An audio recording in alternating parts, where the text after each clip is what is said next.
Hoy voy a hablarles de algo que nos ocurrió. Yo fui a Argentina y les voy a contar un poco de la historia para entrar en el tema. Los niños se pueden ir. En el 1996, Unilit publicó un libro mío que no está por acá, ni yo lo publiqué. Se llamaba Paternidad Espiritual. Este libro llegó a todo el mundo y en Argentina cayó muy bien. Y un grupo de personas en la zona llamada Neuquén, a 1800 kilómetros de Buenos Aires, usaron ese libro como un manual de discipulado porque fue originalmente la experiencia que vivimos aquí cuando empezamos. Y se formaron muchas células de discipulado. El pastor coordinador, que se llamaba Alejandro, 2 años o 3 años atrás, averiguó quién era yo, me localizó, hablamos e hicimos un contacto por vía Zoom. Y me invitaron a visitarles. Iba a ir el año pasado, pero no pude.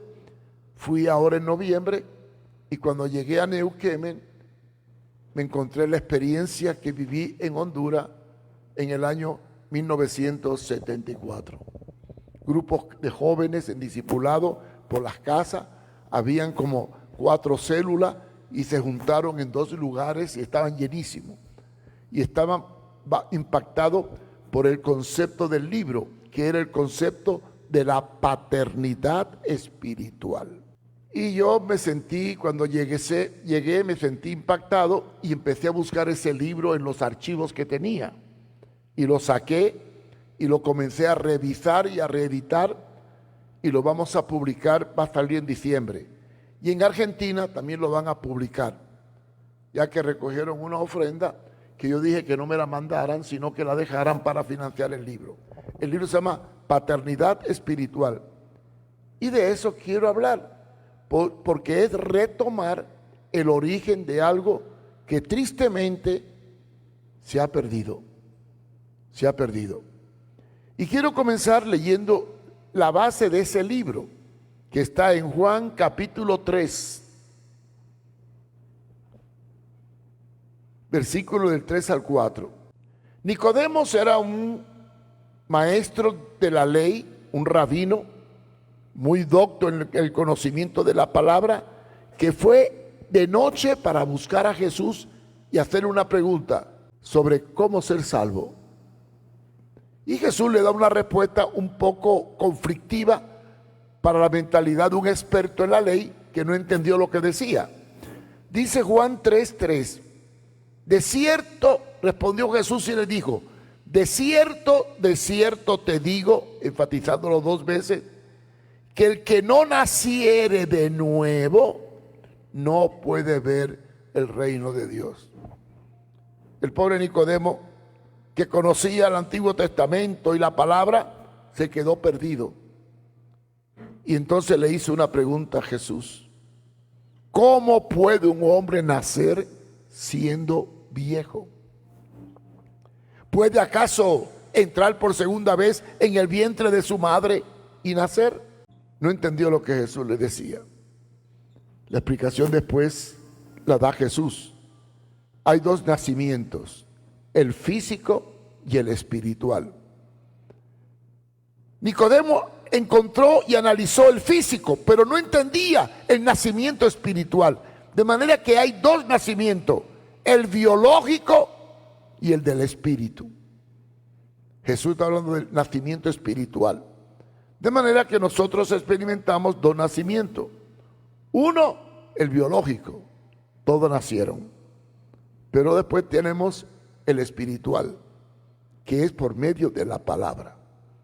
Entonces, cuando hablamos de nacimiento, hablamos de un factor que se llama vida. Porque todo lo que nace tiene vida. Dígame algo que nazca que no tenga vida. Todo nace vida. Cuando uno nace, experimentamos 3 etapas. Nacemos, crecemos y nos multiplicamos. ¿Conocen alguna especie, aunque sea animal o vegetal, que nazca y no se reproduzca? Y si algo nace y no se reproduzca no se reproduce, ¿qué pasa? Se extingue, desaparece. Entonces el fin de la vida es nacer, crecer y multiplicarnos, ya sea en lo biológico, ya sea en lo animal o ya sea en lo humano. Todo lo que nace, crece, y todo lo que crece se multiplica. El árbol cuando nace, crece y produce semillas que a la vez se reproducen. Reproducimos lo que somos. Entonces, basado en este principio, aparece un fundamento. ¿Qué es la iglesia? Una estructura, es estructural o funcional. ¿Qué es el crecimiento? ¿Intelectual o espiritual? ¿Qué es la iglesia? La Biblia compara la iglesia con un edificio, con un cuerpo y también con un embarazo. Cuando la Biblia habla de la iglesia, la menciona como un cuerpo. Si es un cuerpo, tiene que tener vida. En Efesios 4, del 4 al 5, menciona que somos un cuerpo, un espíritu, un Señor, una fe, un bautismo, los fundamentos. Pero también habla de que la iglesia se constituye en un cuerpo. Aquí tenemos algunos médicos, por ejemplo, está Chico y está por ahí el doctor allá. ¿Cuántos huesos tiene un cuerpo? ¿200 y cuánto? ¿200? Si no le amputaron uno, sí. 200 y pico de miembros o huesos, además de tendones, ligamentos, coyunturas, músculos, nervios y órganos. Pero el cuerpo está formado por tejidos y se unen unos con otros para formar todo una especie, el ser humano. Primera de Corintios capítulo 12, versículo 26, define muy bien qué es la vida de la iglesia. Y yo quiero que leamos este texto y lo meditemos. Lo meditemos. Primera de Corintios 12, 26. Dice, de manera que si un miembro padece, está hablando del cuerpo, y en este caso se está refiriendo a la iglesia, todos los miembros se duelen con él. Y si un miembro recibe honra, todos los miembros con él se gozan. Esto habla de la unidad en una relación muy personal y directa de unos con otros. No sé a cuánto le han salido alguna vez un uñero. Cuando te duele un dedo porque se encarnó una uña, lo siente hasta la coronilla. Lo mismo pasa con el dolor de muela. Cuando una parte del cuerpo tiene una lesión, todo el cuerpo reacciona para apoyar esa lesión. Eso se llama unidad de ayuda mutua. Está hablando de la iglesia como un conjunto de personas que están unidas no entre todos, sino unos con otros para formar un conjunto, a lo cual denominamos cuerpo. Supuestamente ustedes deberían ser un cuerpo. Tristemente, cuando la iglesia no sigue la estructura bíblica, no es un cuerpo, es una carnicería. ¿Qué es una carnicería? Un cuerpo desarmado, un cuerpo descuartizado. Pero no, la vida de una iglesia, el poder de una iglesia está en la unidad a través de un cuerpo. ¿Y cómo lograr esa unidad? Ya vamos a llegar a ello. Es el secreto del éxito de un crecimiento saludable. Discipulado. El discipulado. De manera que, si la iglesia es un cuerpo, yo tengo dentro del cuerpo una cobertura, alguien con el cual comparto. Si yo tengo un problema, ¿a quién voy a ir? ¿Al pastor? Si todos tienen un problema y vienen al pastor, entonces ustedes tienen un orfanatorio donde el pastor es el director del orfanatorio. Pero si usted entiende qué es un cuerpo y qué es un miembro unido uno con otro en particular, tú sabes que cuando tiene un problema hay alguien que vela por ti. Cuando hay unidad de cuerpo, no se escapa nada, ni la necesidad de un hermano que no vino al culto porque está enfermo. ¿Se imaginan ustedes que hayan hermanos en la iglesia que tengan 5 o 10 años viniendo y dejen de venir 1 y 2 domingos y nadie se entere? Al tercer domingo averigüemos, ¿y qué le pasó al hermano? Y cuando vamos a verlo ya lo enterraron. Si eso ocurre es porque no hay unidad de cuerpo, hay unidad de club. Voy a poner otro ejemplo. Tú estás en la casa, te peinas, te arreglas, te vienes al culto, te sientas, y cuando estás en el culto descubre que la pierna se te quedó en la cama. Imposible. Esto es lo que está diciendo el apóstol Pablo, es que en una iglesia tiene que haber una unidad de miembro con miembro mediante la cual se transmitan los problemas. Y la pregunta es, ¿hasta dónde llegan los problemas? Hasta donde encuentre solución. Por ejemplo, si yo tengo un discípulo y se enferma, yo lo voy a ver y necesito una pinta de sangre y yo se la puedo dar, ahí se acabó todo. Pero si no le puedo dar la pinta de sangre porque tengo un tatuaje y mi sangre no sirve, tengo 2 opciones: o pagársela, y si no tengo para pagarla, hablar con mi maestro para que él busque la solución. Y si maestro no puede, le habla al otro hasta llegar a las partes más altas. Ese es un cuerpo que funciona. El principio de cuerpo establece una relación personal de un miembro con otro miembro para formar un conjunto. Pero ahora viene la parte más importante de la enseñanza bíblica, el principio del crecimiento natural. Vamos a hablar, no podemos entender lo espiritual si no entendemos lo natural. La Biblia habla de nacer de nuevo. Para que haya un nacimiento, tiene que haber primero un embarazo. ¿O puede nacer alguien sin embarazarse? Primero el embarazo. Y para que haya un embarazo, tiene que haber habido la unidad de un óvulo con un esperma. Y el esperma no cae del cielo. Para que haya un esperma, tiene que haber un hombre. Y para que un óvulo, tiene que haber una mujer. Esa unidad del óvulo con el esperma o el esperma con el óvulo en la mujer engendra una vida que sigue un ciclo de 9 meses para nacer. No puede nacer antes de los 7 meses porque sería un aborto, ni entre el 7º y 8º mes porque sería prematuro, sería el 9º mes, y si llega al 10º habría un problema. Todo tiene su tiempo. Cuando la Biblia habla de nacer de nuevo, está usando una analogía o una similitud entre algo biológico natural y algo espiritual. Entonces viene la enseñanza bíblica que muchas veces no entendemos.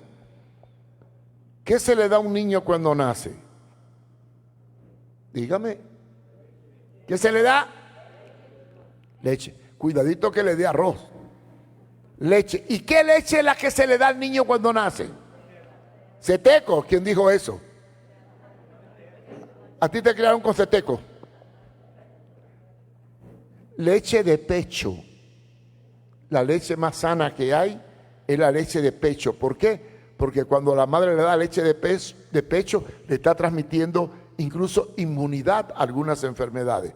Claro, si la madre no le quiere dar pecho porque no quiere que se le ponga feo, etcétera, etcétera, por prejuicio, entonces le puede dar leche ceteco o leche de niño.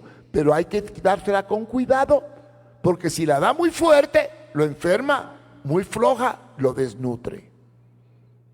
Eso es lo lógico, ¿verdad? Vamos a hablar lógicamente. Y si el niño nace y la madre le da la leche correcta, el niño va a ser sano. Pero si la madre no le da al niño la leche y se lo deja a la vecina para que le dé una leche, o la abuela le da otra leche, o hoy le da leche ceteco, mañana de vaca, pasado mañana, ¿qué le va a pasar al niño? ¿Qué le va a pasar? Se va a enfermar y va a tener una diarrea. Vamos a ver qué dice la palabra en cuanto al nacer de nuevo en relación a la enseñanza. Primera de Pedro, capítulo 2, versículo 2. ¿Lo tenéis?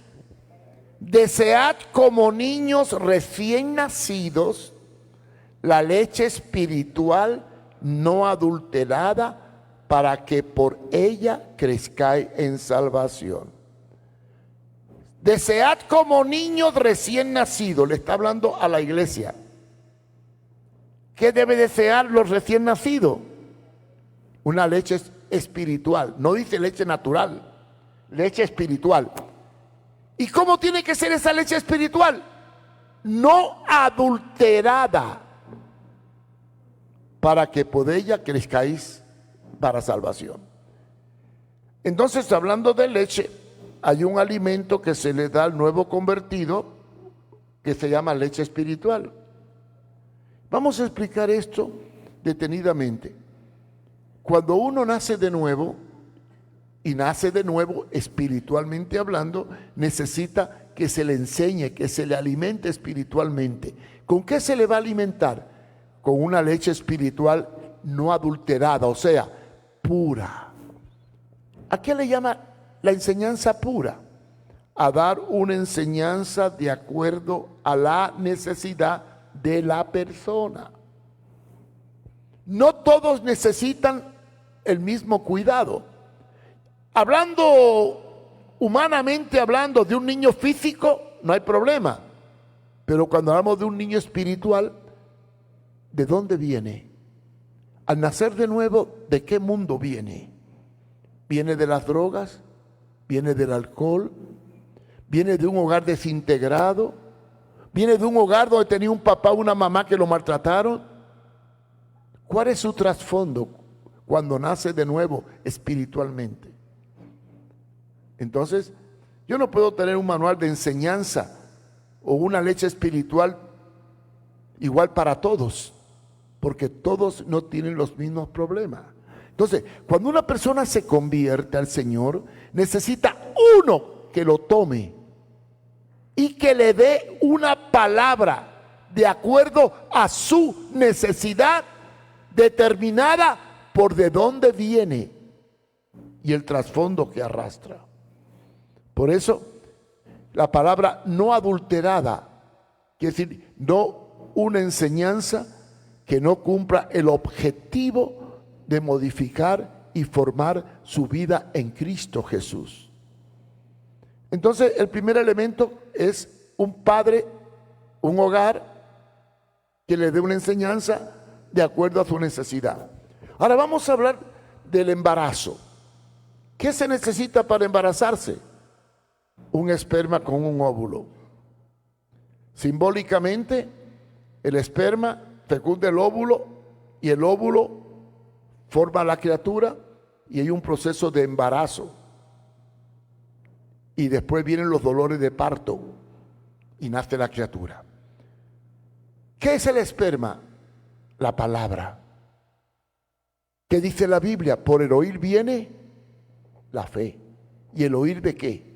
De la palabra de Dios. Cuando una persona recibe la palabra, está recibiendo el esperma de vida. Pero ese esperma de vida de la palabra tiene que entrar al corazón y a la mente para poder proceder a dar convicción de pecado. Ahora, voy a explicar esto. Cuando una persona recibe la palabra, no se va a convertir el mismo día, a menos que haya tenido una conciencia de la palabra antes. Hoy lo evangelizo, hoy le doy la palabra, la recibe, pero esa palabra tiene que trabajar un tiempo dentro de la persona. ¿Por qué tiene que trabajar un tiempo? Porque dice la Biblia que tiene que producir convicción de pecado. ¿Cuándo se produce la convicción del pecado? Cuando el Espíritu Santo comienza a quebrantarlo. Hay un proceso. Aquí viene un aspecto del libro que yo trato en él. Desde el momento en que una persona recibe la palabra hasta el momento en que nace de nuevo, tiene que haber un lapso de tiempo prudente. No puede nacer instantáneo. No hay conversión instantánea, salvo que conozca la palabra y que Dios lo toque fuertemente, como el caso de Saulo de Tarso. La palabra entra y ella es la que trabaja en nosotros. Yo no me convierto porque tú me levantes la mano, ni porque me llame al frente. Yo me convierto porque el Espíritu Santo me redarguye de pecado. Es el Espíritu el que redarguye. Me quebranta y entonces vengo yo y expreso mi necesidad y confieso a Jesús con mi boca. Eso de confesar a Jesús como Señor y darle mi vida se llama nacer de nuevo. Pero ese proceso de nuevo nacimiento empieza desde que yo recibo la palabra hasta que el Espíritu termina de hacer la obra. Por eso es que cuando nosotros queremos hacer un discípulo, lo primero que tenemos que hacer es embarazarnos y sentir dolores de partos. Ahora voy a hacer una pregunta. Claro, hablando de los hombres no saben qué es un dolor de parto. Si los hombres tuvieran que parir, no hubieran hijos, porque no soportan muchos dolores, ¿verdad? Bueno, cuando usted quiere entender un dolor de parto, imagínese un día que vayan en un bus y le dé un dolor de barriga muy fuerte que no pueda contenerse. Imagínese, eso no es nada con un dolor de parto. Pero espiritualmente hablando, el primer paso para poder hacer la obra de Dios en evangelismo es sentir carga por una persona que necesita de Dios y está cerca de mí. Eso se llama dolores de parto. Alguien que está conmigo, que se está perdiendo, que tiene necesidad y que lo quiero traer a Jesús. Vamos a buscar Gálatas 4:9. ¿Cómo me explican ustedes este versículo? Ahora que lo estoy explicando lo van a entender mejor. Gálatas 4:19. Hijitos míos, por quienes vuelvo a sentir dolores de parto hasta que Cristo sea formado en vosotros. Pablo está hablando que tiene dolores de parto por sus hijitos. ¿Qué es dolor de parto? Sufrir la necesidad de otro. Ver una necesidad y no poderla resolver. Porque hay cosas que yo no puedo resolver. ¿Cuántas veces tengo una persona cerca de mí y quisiera cambiarlo, pero no puedo? Y lucho, pero no puedo.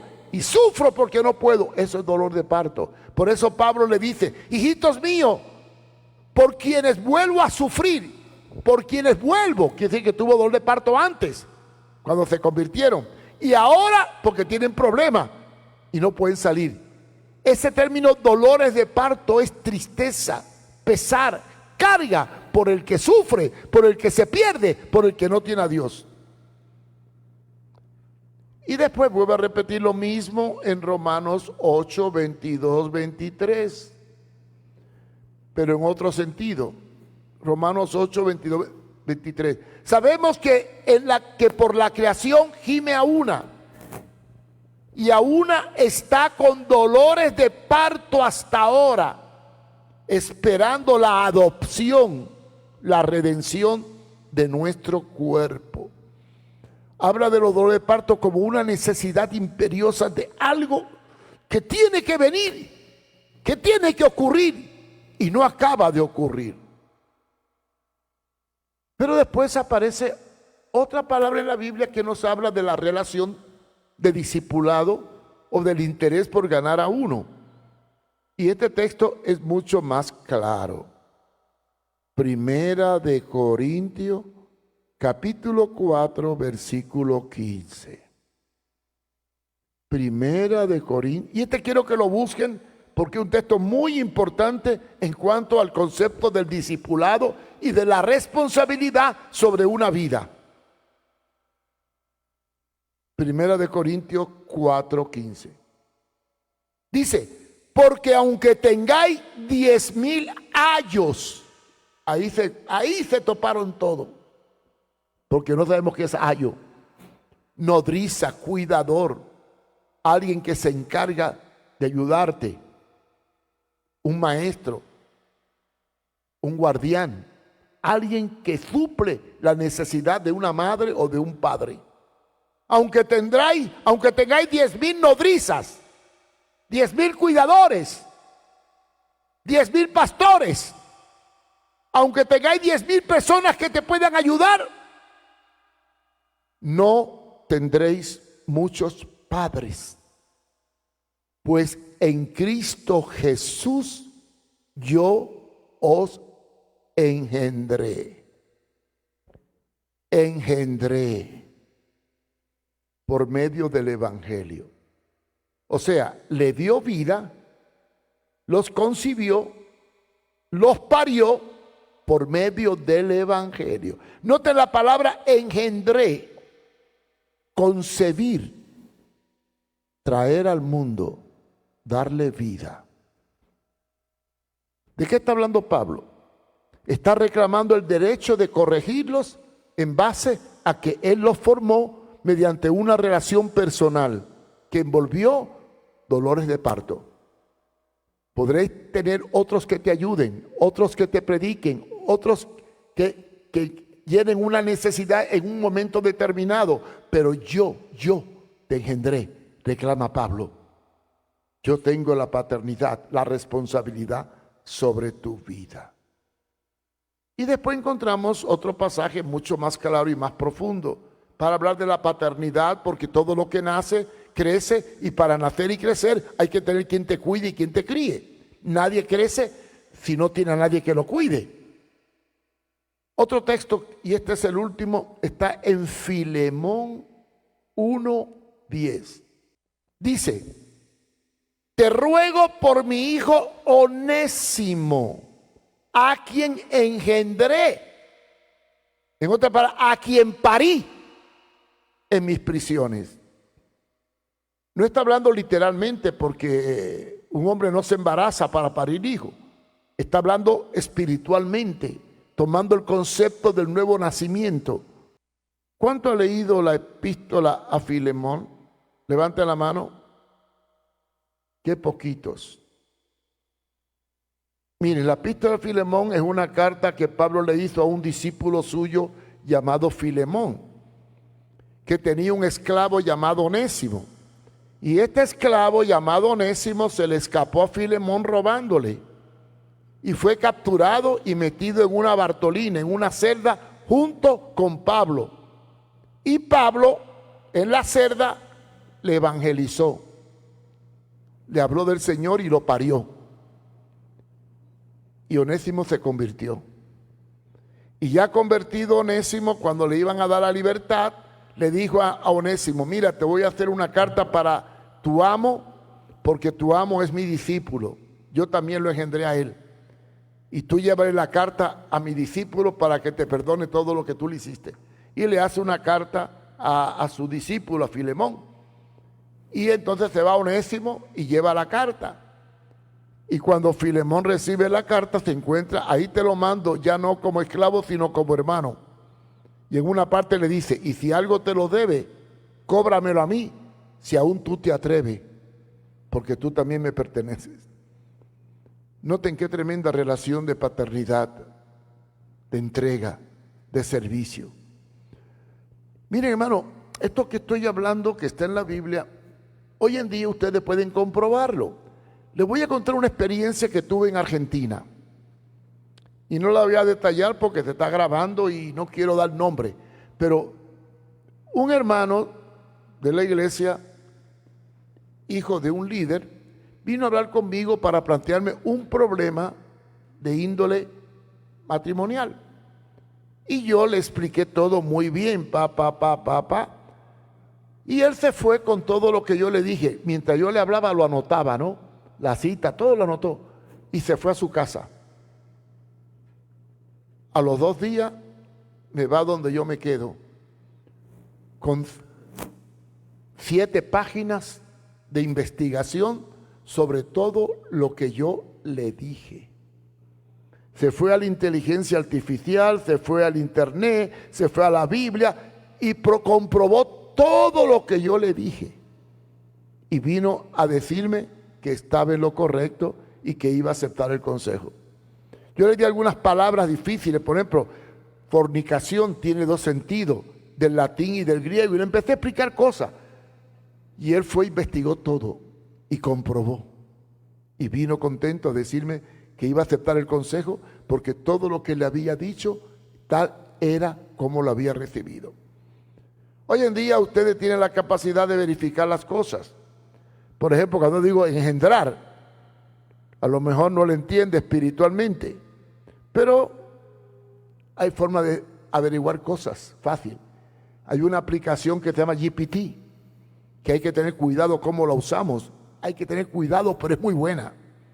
Es muy buena para verificar datos y detalles que tú no sabes. Tú vienes a GPT y le hablas, GPT, quiero que me expliques qué significa engendrar en prisiones. Y te va a explicar lo mismo que yo. Yo puedo hacer aquí una prueba y lo verían, pero no hay tiempo. El principio bíblico de crecimiento en una iglesia no es que un evangelista venga, predique, se convierta, se vaya. Y aquí voy a entrar en mi experiencia. Este libro que se llama Paternidad Espiritual, que es la experiencia de lo que viví y practiqué al principio de brigada, porque al principio de brigada era así. El corazón de la iglesia era los discipulados y los grupos de crecimiento, las casas. Para mí el discipulado era tan importante. Muchos de los discípulos de mi esposa ya murieron. Yo tenía discípulos.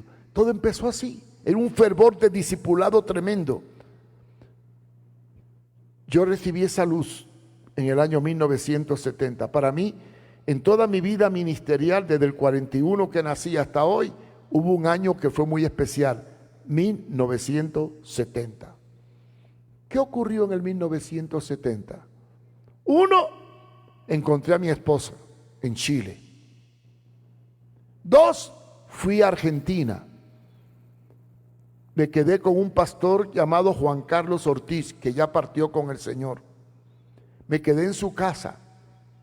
Y ese fue un antes y un después de mi ministerio. Antes me dedicaba a predicar y evangelizar en los parques, ganar gente, recorrí toda América Latina, Nicaragua, Honduras, El Salvador, Guatemala, predicando y ganando gente. Y cuando llegué a la casa de Juan Carlos Ortiz le dije, bueno, ¿y qué tú haces, Mario? Contame. No, predico y te gana gente.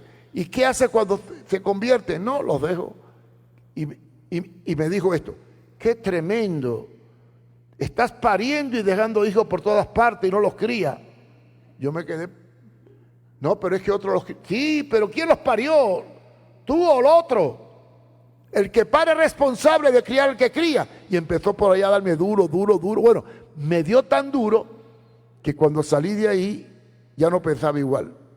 Le di vuelta al rollo y empecé a trabajar con los principios que él me enseñó. Que no eran principios de él, eran los principios de la Biblia. Tenemos que engendrar, parir, criar, cuidar, dar leche y velar los unos por los otros. La Biblia no dice velar los unos por todos, no lo dice. Y si lo dice, enséñamelo. Dice, velad, ayudaos los unos a los otros. Ayuda individual. La palabra particular se habla mucho en la Biblia. Todo lo que Dios da es particular. O sea, para trabajar de forma individual. Y entonces aprendí que el secreto del éxito en el crecimiento de una iglesia no está en el montón, sino en la ubicación, en la relación. En el año 1996, y aquí hay algunos que se acuerdan, Chico, David Barahona, ¿se acuerdan? El 96, el año, le decretamos evangelismo intensivo. Yo me acuerdo que Renan dejó la universidad y bueno, hubo un revolú tremendo aquí por ganar discípulos. 1976, correcto. 1976, correcto. Ahí empezó todo el movimiento. En el 74 fue el huracán Fifi, en el 75 se formaron las brigadas fuertes porque el MIS nos ayudó y después vino el 76 que declaramos evangelismo intensivo. Y empezamos con una estrategia que se llamaba la campaña de Felipe. 1 más 1. 1 más 1. ¿Qué quiere decir esto? Miren, piensen por un momento. ¿Cuántos habrán aquí Aquí habrán unos 100 y pico, pero en total tenemos 200 miembros.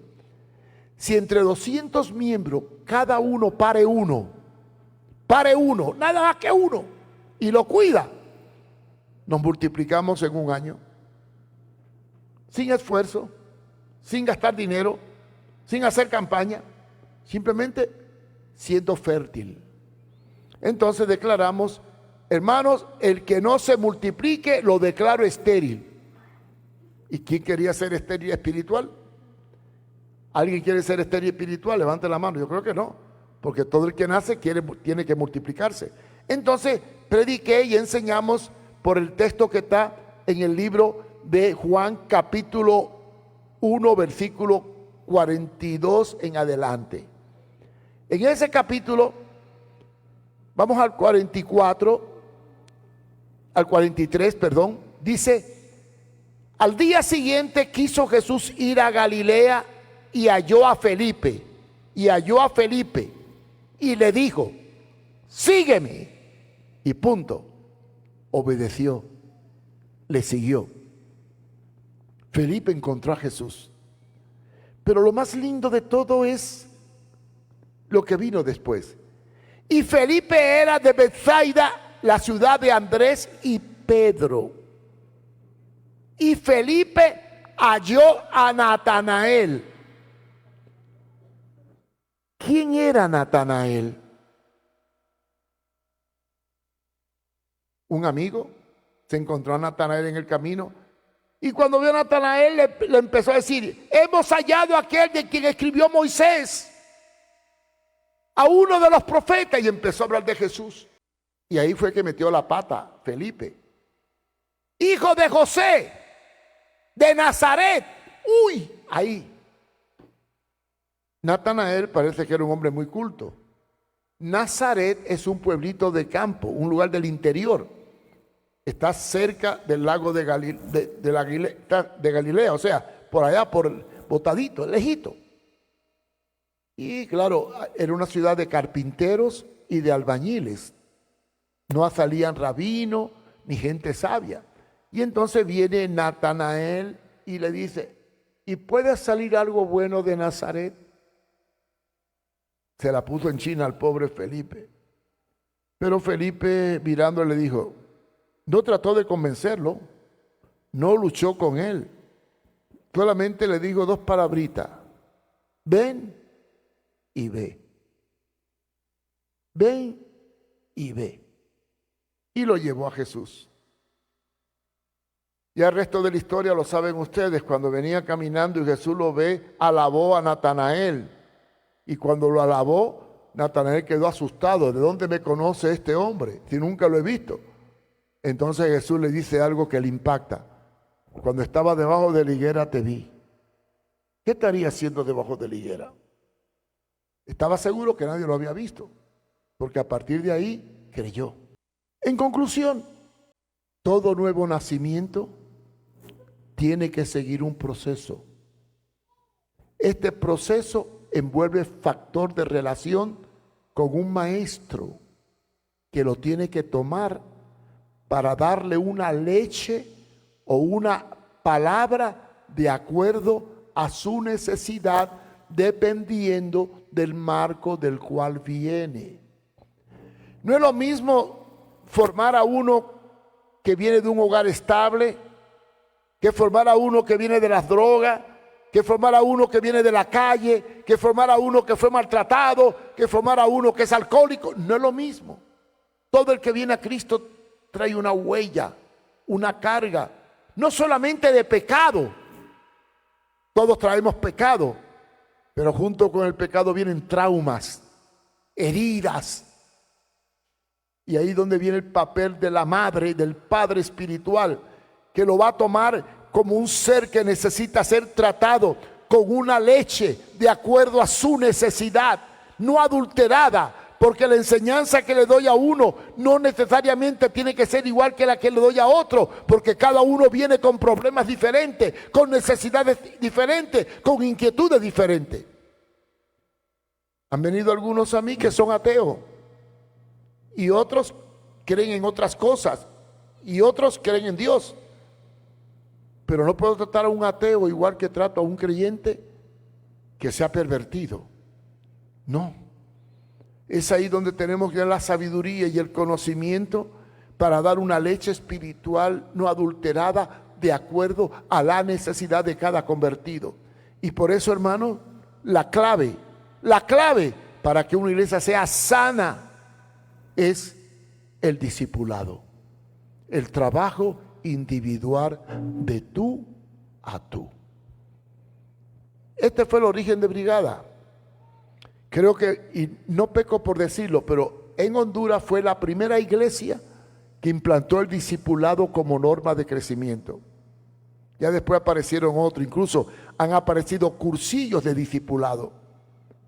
El discipulado no es un cursillo, no es un manual, no es una técnica, no es una dinámica.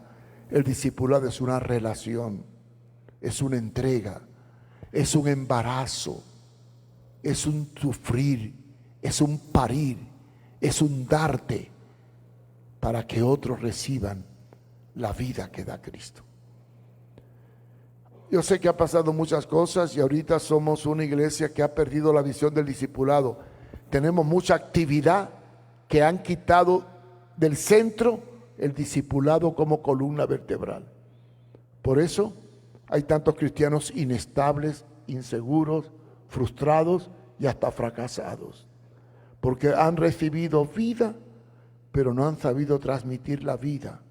Y lo que no se transmite se estanca, y lo que se estanca se pudre. Dios nos ha llamado a dar vida, a tener y a dar, por gracia, lo que de gracia recibimos. Tristemente, en la teología evangélica moderna, aplicamos este texto al dinero. Dad por gracia para pedir. Es que no solamente hay que dar dinero, tienes que dar tu tiempo, tu vida, tu interés, tu pasión. Este viaje a Argentina me ha ayudado a reconocer algo que nosotros hemos perdido. Tristemente, el mundo nos ha ido absorbiendo la esencia para dejarnos solamente la forma, olvidando el fondo. El fondo de la salud de la iglesia no está en tener mucha gente, es en hacer discípulos. Y que cada cual sepa que tiene un padre espiritual al cual acudir cuando tenga una necesidad, aunque ya sea mayor y tenga hijos. En el próximo voy a hablar del desenlace de una paternidad. O sea, cómo yo, al hacer discípulo, mis discípulos crecen y hacen discípulos. Y en la medida en que nos vamos multiplicando, vamos independizándonos, pero vamos relacionándonos. Y el secreto de la Biblia es ese. Timoteo fue un discípulo de Pablo, anduvo con Pablo, caminó con Pablo, comió con Pablo, pero Pablo lo dejó en una iglesia y se fue. Y con el tiempo, la relación de Timoteo con Pablo no terminó. Terminó la relación física, pero no la unidad espiritual. Y por eso nacieron las epístolas. ¿Qué es la epístola de Pablo a Timoteo? Que Timoteo le escribía a Pablo diciendo, tengo este problema, tengo esta necesidad. Y Pablo le escribía diciéndole, lo que viste y oísteis y recibiste de mí, esto haced. Y le daba directrices para que siguiera ejerciendo el fin de multiplicarse. Porque la meta de un cristiano es hacer discípulo. ¿Y cómo lo puedo demostrar? Con el mandato de Cristo. Id y hacer creyentes. ¿Dice así? Dice la Biblia, id a ser creyente. Id y hacer discípulos para que hagan lo que les dé la gana. ¿Dice eso la Biblia? Id y hacer discípulos, enseñándoles que guarden, que vivan, que pongan por obra todas las cosas que yo os he mandado. Esta es la gran comisión. Tristemente, es la gran omisión. Hemos omitido la esencia de ser iglesia. Espero, hermano, que entendamos esto y el Señor nos ayude a hacer y ser discípulos de Jesucristo. Padre, te damos gracias por tu palabra. Queremos retomar, oh Dios, el concepto de engendrar, de parir, el concepto de dar leche, el concepto de multiplicarnos, tomando la carga de aquellos que se pierden y que estando cerca de mí necesitan de mí. Señor, no queremos una vida estéril, porque si tenemos vida, tenemos que transmitir vida, porque es una imperiosa necesidad dar por gracia lo que tú nos has dado por gracia. Ayúdanos a despertar de este letargo en que vivimos, de este conformismo, y que aunque seamos viejos y hayamos hecho discípulos en el pasado, nos animemos a seguir reproduciéndonos y atendiendo a aquellos que ganamos en un pasado y los hemos descuidado en el presente. Ayúdanos a ser y hacer lo que tú nos ordenaste, para que la nueva vida fluya y podamos experimentar no solamente dolores de parto, sino también la bendición de ver vidas que nacen de nuevo para vivir en tu reino. Dirígenos, Señor. Te lo pedimos en tu dulce nombre. Amén y amén.